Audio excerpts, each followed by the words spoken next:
ترین videos کے لیے ہمارا YouTube چینل سبسکرائب کر کے بیل آئیکن پریس کریے تاکہ آپ کو ملے ہر اپڈیٹ سب سے پہلے۔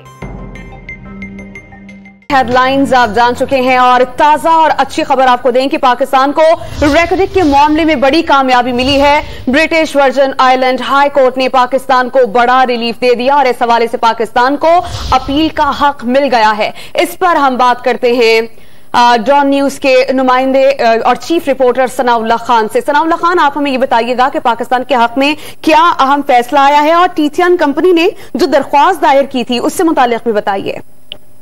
دیکھیں، یہ ریکارڈنگ کا ایسا کیس ہے جس میں کمپنی نے پاکستان کے اگینسٹ گئی تھی، جس پر پاکستان کے خلاف $6 بلین کا ایوارڈ ہوا تھا، اور بعد میں یہی کمپنی 10 دسمبر 2020 کو نومبر میں یہ گئی تھی اس برٹش ورجن آئی لینڈ ہائی کورٹ میں، اس پر عمل درآمد کے لیے گئی تھی، اور کورٹ میں پی آئی اے کے جو 2 ہوٹل ہیں نیو یارک میں اور پیرس میں، روز ویلٹ اور دوسرا ہوٹل، ان کی اٹیچمنٹ کر دی تھی، اور پاکستان کے لیے انٹرنیشنلی بڑی امبیرسمنٹ کا سامنا تھا۔ ان ہوٹل کو بیچنے کا بھی ارادہ تھا، وہ بھی نہیں بیچ سکتے تھے۔ پاکستان اس جو امپلیمنٹیشن کا فیصلہ تھا اس کے اگینسٹ اس ہائی کورٹ میں گیا تھا، اور آج اب سے کچھ دیر قبل اس ہائی کورٹ میں پاکستان کے حق میں فیصلہ دیا اور امپلیمنٹیشن روک دی اور اٹیچمنٹ بھی ختم کر دیے، اور پاکستان کو جو $6 ارب کا پاکستان کے خلاف ایک ایوارڈ آیا تھا اس پر اپیل کا بھی اختیار دے دیا گیا۔ تو انٹرنیشنل کیس کے حوالے سے، ریکارڈنگ کے حوالے سے یہ بڑی ڈیولپمنٹ ہے، بڑی کامیابی ہے پاکستان کی۔